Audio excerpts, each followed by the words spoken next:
Hej, gde ste narode? Upravo smo se vratili iz mini shoppinga i sad ću da vam pokažem šta sam ja to sve u Egiptu kupila za manje od 600 dinara. Kao prvo, tu su jagode, tikvice, krastavac, šargaretice, 3 paprike, paradajz, zatim imamo kukuruz, jedna glavica mog omiljenog brokolija. I naravno, poslednje najslađe, slatki krompir ili batac. Ovdje je veoma jeftin, a divan je. Miriši trenutno na blatu.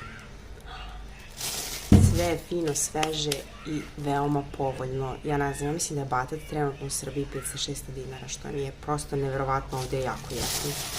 I često ga spremam. E pa vidjeli ste šta sam sve kupila za manje od 600 dinara. Napišite mi molim vas u komentarima koliko bi sve ovo koštalo u Srbiji ili gde već živite, jeli?